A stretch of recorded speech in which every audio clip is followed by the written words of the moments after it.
First, it's Burkina's gold, it's not his gold. That's the first thing. What business is it of his? It's none of his business. It's Burkina's gold. It doesn't concern him. France will no longer bleed us dry. That wasn't a slogan. It was a declaration of war, an economic war. And it didn't come from a European president or a Western CEO. It came from a 36-year-old African soldier named Captain Ibrahim Traoré, leader of Burkina Faso. He didn't beg, he didn't negotiate. He made one bold move, cut off France from Burkina Faso's gold forever.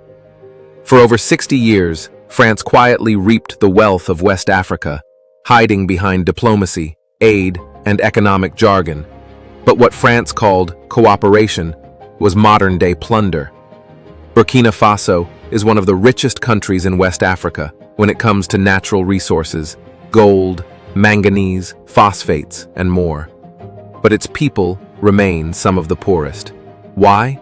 Because France had its hands on the gold vault, and no one was brave enough to say, enough, until Traore. For decades, Burkina Faso exported tons of gold, but where did the money go? Not to the hospitals, not to the schools, not to the roads, not to the people. It went to Swiss banks, French treasuries, offshore accounts. Meanwhile, entire villages lived on less than $1 a day. How? Because French companies, protected by shady deals and political puppets, had exclusive access to the country's gold mines. They extracted billions of dollars, leaving behind toxic pits and empty promises. In return, they gave aid, a few grants, some military training, and outdated equipment. It was economic colonization 2.0, hidden behind contracts written in Paris, enforced by silence, and guarded by fear.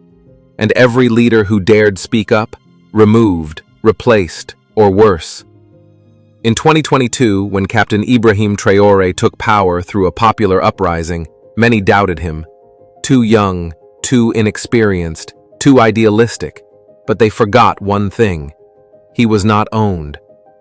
Traoré didn't rise through French military schools or global elite networks. He rose from the soil. He walked the streets of Ouagadougou. He listened to the people.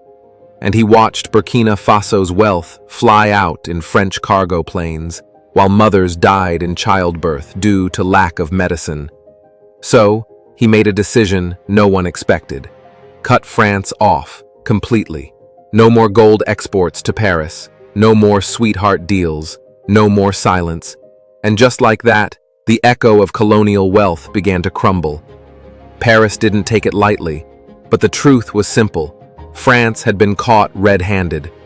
With one decision, Traoré exposed what many African leaders were too afraid to say, that the continent's poverty wasn't from lack of resources, it was from foreign manipulation and internal betrayal. France had a lot to lose, because it wasn't just about Burkina Faso, it was about the domino effect. If one country said no, what happens when Mali joins? Niger, Guinea, Chad. The entire foundation of French-African relations was built on invisible chains, and Traoré had just snapped one. But Traoré didn't stop at gold. He's now pushing for national mining companies, where profits stay in Burkina Faso.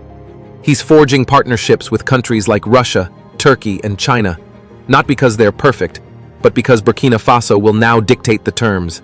Under his leadership, Burkina Faso is part of the Alliance of Sahel States, AES, a powerful new bloc with Mali and Niger, 3 countries kicking out foreign troops, reclaiming their borders, and now reclaiming their economies. This isn't isolation, this is liberation, and it's sending shockwaves through the corridors of Brussels, Paris, and Washington. The war Traoré is fighting isn't fought with bullets, it's fought with contracts, resources, and independence. France may have nuclear weapons, fighter jets, and media influence, but Burkina Faso has something more powerful, the will of the people. This generation of Africans isn't asking to be free, they're taking it. And while critics shout populist or anti-West, one fact remains. Burkina Faso's wealth now serves Burkinabe people, not Parisian pockets. That's not extremism, that's justice. What Traore did in Burkina Faso isn't just for Burkina Faso. It's a blueprint. Every nation in Africa sitting on resources, be it oil in Nigeria, cobalt in Congo, diamonds in Sierra Leone, must ask the hard question: who's really benefiting? Because until Africa owns its wealth, until Africa controls its contracts, until Africa stops exporting raw resources and starts building value at home, it will remain the richest continent with the poorest people. But change has begun, and it started with a soldier who said, "No more gold for France." Final words. Africa, the sleeping giant, is waking up. They thought Africa would never wake up, but we were never asleep. We were chained, lied to, robbed, and now the chains are breaking. Ibrahim Traoré may have just pulled the first lever of Africa's economic revolution. A leader who didn't just speak, but acted, not for power, but for justice. France is watching, the world is watching, and history is being written, not in European boardrooms, but in the streets of Ouagadougou. Africa is not begging anymore. Subscribe for more.